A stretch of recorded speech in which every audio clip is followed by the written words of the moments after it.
on est maintenant sur l'opération de récupération de fluide frigorigène. Donc il s'agit de récupérer le fluide qu'il y a dans le groupe de condensation via les manifolds et la station de transfert pour le stocker dans la bouteille de transfert. À ce moment-là, il va falloir que je mette un aimant et que je vérifie que toutes mes lignes soient passantes pour stocker. Évidemment, préalablement, il faut tirer au vide tous les flexibles. Eh bien, on va commencer par ça. Allez.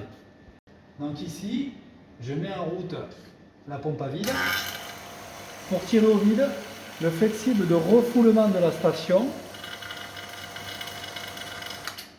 Quelques secondes suffisent, pas besoin de vacuomètre. La vanne, elle est fermée, hein. Il y a du fluide dans la station. Donc on ne tire pas au vide la station. D'une opération à l'autre, au lycée, on a le même fluide. Ce refoulement-là, je le mets sur la vanne bleue. Pourquoi la bleue? Parce qu'à la fin, quand je vais tout démonter, eh bien, je serai bien content que cette petite portion n'évacue que de la vapeur et non pas du liquide. Il y aura beaucoup moins de fluide dans l'air. Une molécule de vapeur, on peut imaginer qu'elle a une molécule de liquide qu'elle était équivalente à 36 molécules de vapeur, 36 fois plus de volume. Donc ici, je vais ouvrir ma vanne après. Je vais tirer au vide maintenant mes manifolds jusqu'à la station de transfert. Donc je branche un flexible jusqu'au manifold qui sont déjà eux branchés sur l'installation et bien serrés. Alors je vérifie si c'est bien serré. C'est serré, c'est serré, c'est serré, c'est serré. Ici, je vais à la station avec le filtre qui protège la station dans le bon sens. Serré, tout est serré, c'est serré. Très bien, je tire au vide.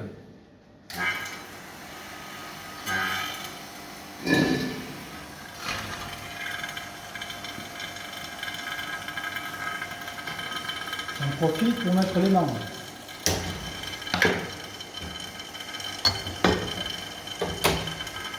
Toute l'opération va se passer hors tension, surtout hors tension.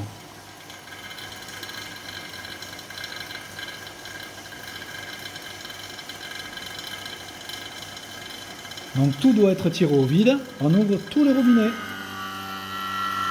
On entend la pompe à vide qui travaille, qui fait un bruit différent. Là, tous les robinets sont ouverts. On est bien à -1, ça suffit, pas besoin d'aller plus bas. Je vais fermer la pompe à vide en bas.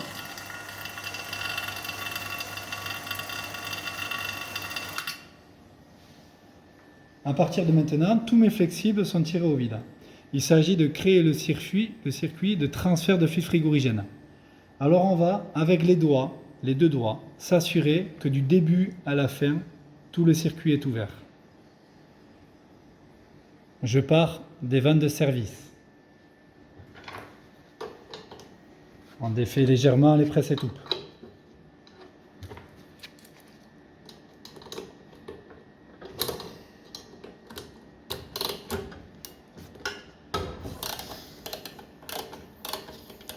On a ouvert les flexibles, je resserre immédiatement mon presse-étoupe.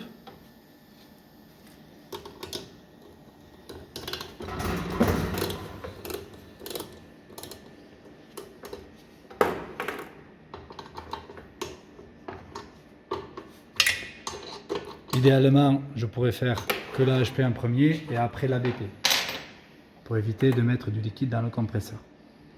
J'arrive au bout de mes flexibles.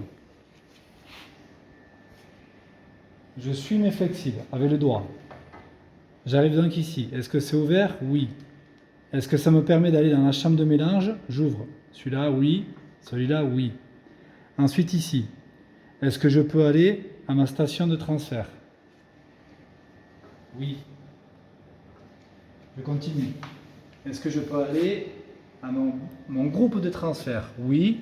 J'ouvre la vanne sur liquide pour commencer. Ici, je me mets sur récupération. Ici, j'ouvre. Je continue. Est-ce que mon robinet est ouvert sur la bouteille? Ben non. Donc je l'ouvre et j'ouvre ma bouteille.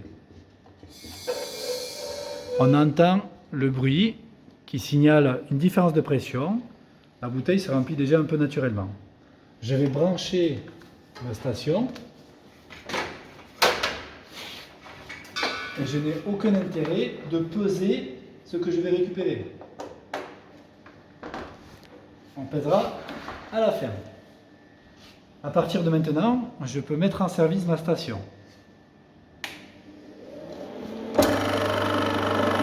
Alors on voit bien que l'aiguille descend directement, c'est-à-dire que ce robinet n'est pas assez ouvert.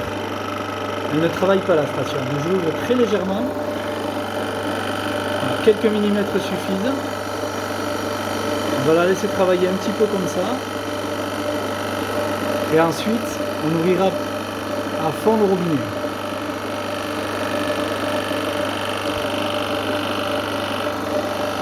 Donc, je l'ai ouvert à fond. Il n'y a plus qu'à attendre.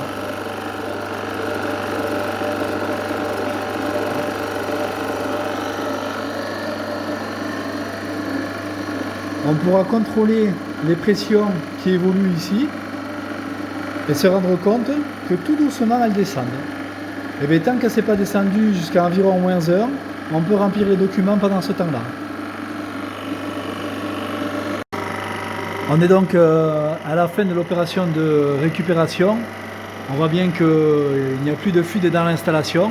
On va donc isoler les robinets.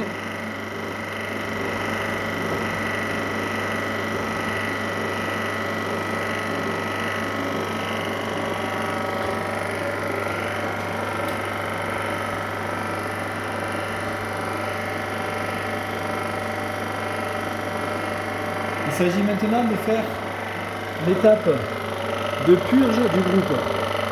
Donc, je ferme la vanne in. J'arrête la machine. Je mets un purge et je relance. Je vais vider mon groupe de transfert dans la bouteille de fluide.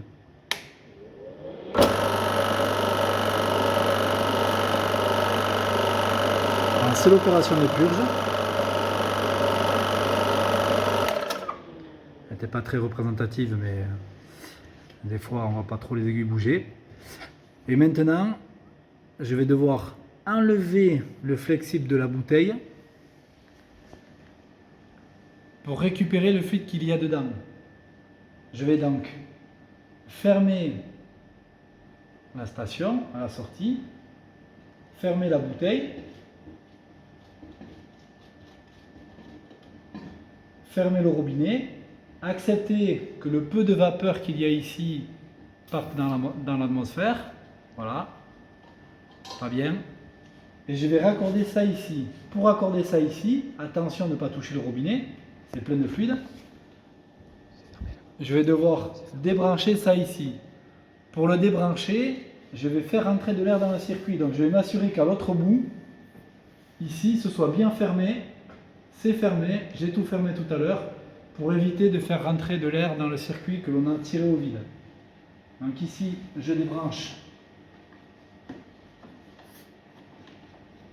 le petit bruit de dépression qu'on a entendu.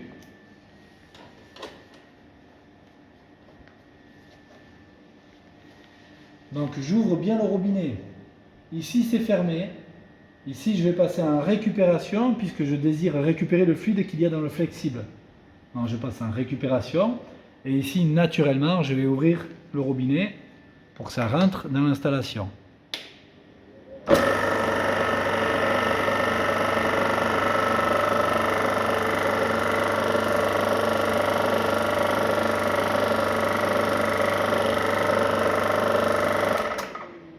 C'est terminé, les deux vannes sont fermées, le flexible est vide. Suivant les cas, les aiguilles bougent plus ou moins.